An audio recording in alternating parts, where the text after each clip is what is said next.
नमस्कार विद्यार्थियों, मैं दीपक द्विवेदी। हम प्रारंभ कर रहे हैं भूगोल की एक श्रृंखला, जिसमें हम प्रारंभ में आपको सारे महाद्वीपों से परिचय कराएंगे। इसके बाद भौतिक भूगोल, मानव भूगोल, इस तरह से हम आगे बढ़ते जाएंगे। आगे जलवायु विज्ञान से लेकर हम फिर भारत के भूगोल पर जाके इसे समाप्ति करेंगे। तो सबसे पहले मैं महाद्वीपों की श्रृंखला में सबसे पहले शुरू कर रहा हूँ यूरोप का महाद्वीप। यूरोप का महाद्वीप एक ऐसा महाद्वीप है जो प्रथम विश्व युद्ध, द्वितीय विश्व युद्ध का गवाह रहा है। यूरोप का महाद्वीप जो है एक ऐसा महाद्वीप है जहां पर औद्योगिक क्रांति प्रारंभ हुई है।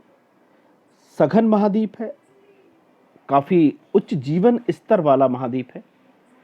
अगर हम क्षेत्रफल के आधार पर देखें यूरोप महाद्वीप को, तो 7 महाद्वीपों में 6वां महाद्वीप है। और सिर्फ उत्तरी गोलार्ध मीन्स नॉर्थ हेमिस्फीयर में देखें तो ये सबसे छोटा है। अगर हम केवल उत्तरी गोलार्ध मीन्स नॉर्थ हेमिस्फीयर में देखें तो ये सबसे छोटा महाद्वीप कहा जाता है। और यूरोप महाद्वीप की बात करें तो यूरोप महाद्वीप के को प्रायद्वीपों का महाद्वीप भी कहा जाता है। यूरोप महाद्वीप में आगे हम देखें तो यूरोप महाद्वीप का आप मैप देख रहे हैं, तो यूरोप महाद्वीप में सबसे पहले हम बात करेंगे यूरोप महाद्वीप को की तरफ क्या क्या है।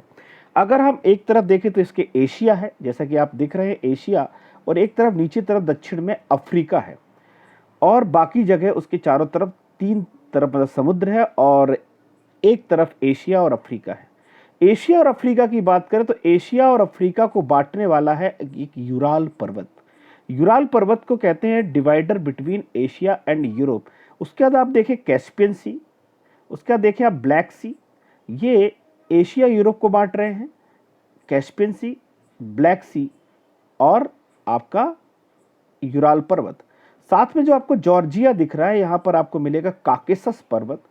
ये भी यूरोप और एशिया के बीच विभाजन करने का कार्य करता है। अब हम जाते हैं अफ्रीका।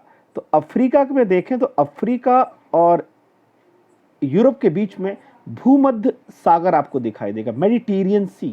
ये मेडिटेरियन सी जो है, इसके पास अगर हम देखें तो बीच में जिब्राल्टर स्टेट है, जो स्पेन और मोरक्को के बीच में है जिब्राल्टर।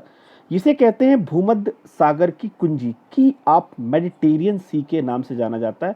तो ये डिवाइडर कहलाते हैं। अब हम इसके चारों तरफ वाटर बॉडीज की बात करें तो कौन कौन से जलीय सीमाएं हैं इसके चारों तरफ, तो एक तरफ हम देखें Bay of Biscay, English Channel, North Sea, Baltic Sea, Barents Sea, White Sea. ये यूरोप के उत्तर में देखें तो White Sea, Barents Sea, Baltic Sea, North Sea, English Channel, Bay of Biscay, Atlantic Ocean मिलेगा। कुछ तथ्य हैं जो आपको नोट करने चाहिए यूरोप को लेकर, तो वो कौन कौन से तथ्य हैं उन्हें आप जरूर नोट करिए। सबसे ऊंची चोटी जो है वो माउंट एल्ब्रस है, और जो कि काकेसस पर्वत की है, अराउंड 5642 मीटर की ऊंची चोटी है। लॉन्गेस्ट माउंटेन रेंज यूराल है यूरोप की। लार्जेस्ट आइलैंड ग्रेट ब्रिटेन है, and longest river is Volga, 3750 kilometre की है बोल्गा रिवर। सबसे बड़ा देश अगर हम देखें यूरोप में तो रूस है। सबसे छोटा देश वेटिकन सिटी है यूरोप की सबसे छोटा। इसके बाद हम आगे देखें तो यूरोप के अलग अलग 3 भागों में हम यूरोप को बांट सकते हैं, उत्तरी, पश्चिमी और पूर्व। कुछ लोग कहते हैं यूरोप जो है एशिया का प्रायद्वीप है या प्रायद्वीपों का प्रायद्वीप है। ऐसा इसलिए कहते हैं कि जो प्रायद्वीप होता है उसके 3 तरफ जल स्थल होते हैं। तो अगर हम देखें तो यूरोप में बिल्कुल ऐसा दिखाई देता है, या एशिया का पेनिनसुलर दिखाई देता है। आप देखें तो एशिया से जुड़ा हुआ है, एशिया यहाँ पर है, एशिया से ये जुड़ा हुआ है बिल्कुल एशिया महाद्वीप से, और दूसरी तरफ ये प्रायद्वीप से कहलाता है। एशिया और यूरोप की डिवाइडर क्या है मैं आपको पिछले वाले स्लाइड्स में बता चुका हूँ। इसके बाद वाली स्लाइड्स में अगर हम आगे चलते हैं तो कौन कौन से पेनिनसुलर हैं। सबसे पहले आता है स्कैंडिनेवियन पेनिनसुलर। स्कैंडिनेवियन पेनिनसुलर की बात करें तो स्कैंडिनेवियन पेनिनसुलर जो है वो एक स्कैंडिनेवियन पर्वत भी यहाँ पर, जिसके नाम पर इसे स्कैंडिनेवियन पेनिनसुलर के नाम पर कहा जाता है। तो स्कैंडिनेवियन एक क्षेत्र है।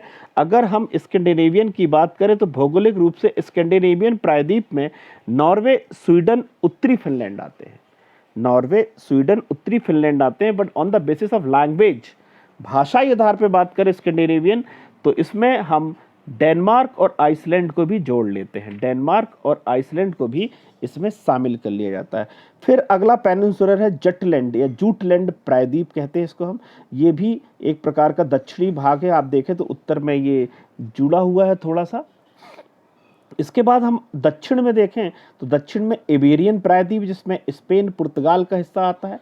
इटालियन प्रायद्वीप है। बाल्कन क्षेत्र का प्रायद्वीप कहलाएगा। बाल्कन प्रायद्वीप भी आपको मिल जाएगा।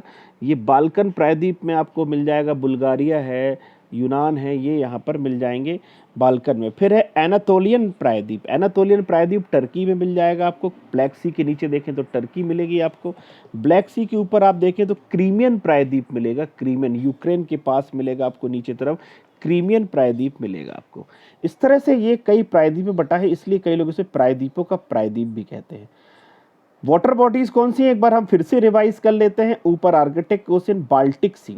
बाल्टिक सी की बात करें तो बाल्टिक सी के तीन तरफ जो देश आपको दिखाई दे रहे हैं, तीन देश दिखाई देंगे, एस्टोनिया, लिथुआनिया, लातविया। नोट कर लेंगे, एस्टोनिया, लिथुआनिया, लातविया, इन तीनों को हम बाल्टिक कंट्रीज के नाम से जानते हैं। जैसे अभी हमने थोड़ी देर पहले बाल्कन की बात की, तो Serbia, Montenegro, Serbia, Montenegro, Bulgaria, Romania, Albania, Athens को हम बाल्कन स्टेट कहते हैं। मैं अगेन रिपीट करता हूं, Serbia, Montenegro, Bulgaria, Romania, Albania, Athens को हम बाल्कन स्टेट भी कहते हैं। नॉर्थ सी देखेंगे, English Channel, Bay of Biscay, Strait of Gibraltar, Tyrrhenian Sea, Aegean Sea, Dardanelles Strait, Dardanelles जल संधि, ब्लैक सी और मेडिटेरियन सी, इसके चारों फिर से हमने रिपीट किया हुआ है। इसके बाद हम चलते हैं इस पर रिवर्स, तो कौन कौन सी नदियां यहाँ बड़ी प्रसिद्ध हैं, तो एक एक करके हम नदी देखें तो बोल्गा यहाँ की सबसे लंबी नदी है, बोल्गा यूरोप की। और ये बोल्गा नदी जो है, जो अब डॉन नदी में मिला दिया गया है कृत्रिम रूप से, ये काला सागर में जाकर मिल जाती। वैसे कैस्पियन सागर में बोल्गा और यूराल नदियाँ जाकर गिरती हैं। कैस्पियन सागर में बोल्गा और यूराल नदियाँ। दूसरी खास बात देखें इस नदी तंत्र में, तो एक बड़ी नदी दिखाई देगी, डैन्यूब। डैन्यूब जो है पश्चिम की ओर पूर्व की ओर बहने वाली सबसे लंबी नदी है यूरोप की। पूर्व की ओर बहने वाली सबसे लंबी नदी है यूरोप की। तो डैन्यूब नदी जो है ब्लैक फॉरेस्ट से निकलती है और ब्लैक सी में गिर जाती है। तो याद करना आपके लिए आसान है, black to black, black to black ज़्यादा आसान होगा डैन्यूब रिवर। इस डैन्यूब नदी की लंबाई लगभग 1770 माइल्स है और ये इस नदी के किनारे 5 राजधानियां हैं। मैं एक एक करके बताऊंगा। ब्राटिस्लावा, ये स्लोवाकिया की राजधानी है, ब्राटिस्लावा स्लोवाकिया। वियना ऑस्ट्रिया की है। बुडापेस्ट हंगरी की है। बेलग्रेड पूर्व यूगोस्लाविया की है। बुखारेस्ट रोमानिया की कैपिटल है। तो ये है डैन्यूब नदी के बारे में। तो डैन्यूब यहाँ की काफ़ी प्रसिद्ध नदी है। बोल्गा पे हम चर्चा कर चुके हैं। अब हम देखें कौन कौन सी राजधानी किस किस नदी पर है। तो लंदन जो है वो टेम्स नदी के किनारे है। पेरिस सीन नदी के किनारे है। प्राग ब्लाटावा नदी के किनारे है। बुडापेस्ट डैन्यूब के किनारे है। मॉस्को मस्कवा नदी के किनारे है। बर्लिन स्प्री नदी के किनारे है। रोम टाइबर के किनारे है। वियना डैन्यूब के किनारे है। इसके अलावा और भी नदियां अगर हम देखें तो यहाँ पर काफ़ी प्रसिद्ध नदियां अगर हम देखें तो एक पो नदी है, जो जिसे हम इटली की गंगा कहते हैं। पो नदी को हम इटली की गंगा के नाम से जानते हैं। इसके अलावा एक राइन नदी है जो आपको ऊपर दिख रही है, राइन नदी। ये राइन नदी जो है व्यस्ततम वीजियस रिवर, कोल रिवर, कोयला नदी के नाम से जानी जाती है। स्विट्जरलैंड में आल्प्स पर्वत से निकलती है। जर्मनी और नीदरलैंड से होकर नॉर्थ सी में जाकर गिर जाती है। साउथ से नॉर्थ डायरेक्शन में बहती है राइन नदी, जो जाकर कहाँ मिल जाती है, नॉर्थ सी में। इसके किनारे बड़ा फेमस पोर्ट है रॉटरडम। इसके किनारे बड़ा फेमस बंदरगाह है रॉटरडम। इसके अलावा हम देखें तो और भी कुछ बताना चाहूँगा मैं। जहाँ डैन्यूब जाती है उसी डैन्यूब में डॉन और नीपर ब्लैक सी में जाके गिरती है। तो ब्लैक सी में गिरने वाली नदियाँ कौन सी हैं, डॉन नदी, नीपर नदी, डैन्यूब नदी, नीस्टर नदी। ये सब कहाँ जाती हैं, ब्लैक सी में जाकर गिर जाती हैं ये नदियाँ। इसके अलावा लुइरे नदी है जो फ्रांस में बहती है, बिस्के की खाड़ी में गिरती है लुइरे। रॉन नदी जो है वो भूमध्य सागर में गिरती है। जूरा पर्वत से निकलती है। रॉन नदी किससे निकलती है? आप देखें, रॉन नदी दिख रही होगी आपको। रॉन नदी जूरा पर्वत से निकलती है और ये भूमध्य सागर में जाकर गिरती है रॉन नदी।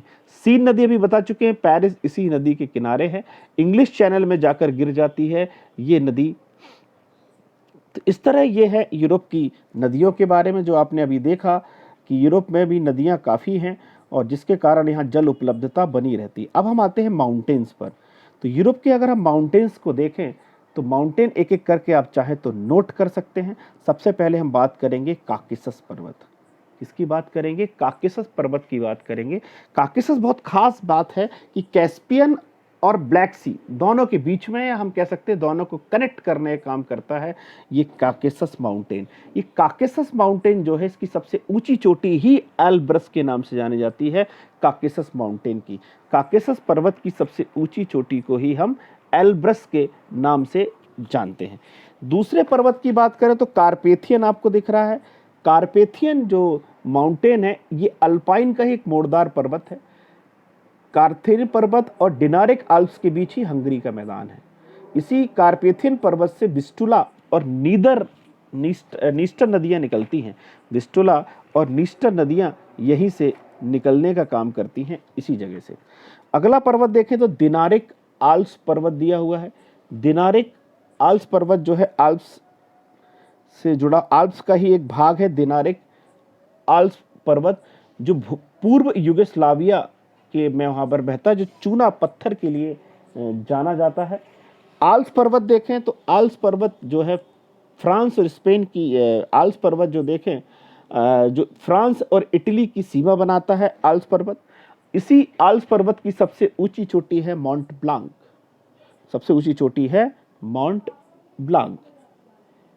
इसके अलावा जूरा पर्वत भी है। ये जूरा पर्वत जो है फ्रांस और स्विट्जरलैंड की सीमा बनाता है, जूरा पर्वत। प्रेनीज माउंटेन की बात करें तो फ्रांस और स्पेन की सीमा बनाता है प्रेनीज माउंटेन। ये प्रेनीज माउंटेन जो है बे ऑफ बिस्के और भूमध्य सागर को भी जोड़ने का काम करता है और फ्रांस और स्पेन की सीमा बनाने का काम करता है। वॉसजेज पर्वत की बात करें तो फ्रांस और जर्मनी की सीमा बनाता है। वॉसजेज पर्वत जो है फ्रांस और जर्मनी की सीमा बनाने का काम करता है। ब्लैक फॉरेस्ट की बात करें तो जर्मनी में है ब्लैक फॉरेस्ट पर्वत। ब्लैक फॉरेस्ट कहाँ है? जर्मनी में स्थित है ब्लैक फॉरेस्ट पर्वत। हॉस्ट पर्वत का एक उदाहरण है। पेनाइन माउंटेन देखें, नोट करेंगे, पेनाइन माउंटेन कहाँ मिलेगा? इंग्लैंड में मिलेगा। पेनाइन कहाँ मिलेगा? इंग्लैंड में मिलेगा। एपेनाइन कहाँ मिलेगा? इटली में मिलेगा। बाल्कन कहाँ मिलेगा? बाल्कन प्रायद्वीप में मिलेगा। यूराल अभी आप देख चुके, यूराल कहाँ मिलेगा? टॉरेस सीरीज जो मिलेगी टर्की के दक्षिण में मिलेगी। टॉरेस सीरीज टर्की के दक्षिण में मिलेगी। आल्प्स की बात कर चुके हैं, स्विट्जरलैंड, ऑस्ट्रिया और इटली और फ्रांस को कवर करता है। इसकी सबसे ऊंची चोटी माउंट ब्लांक है जो आल्प्स पर्वत की है।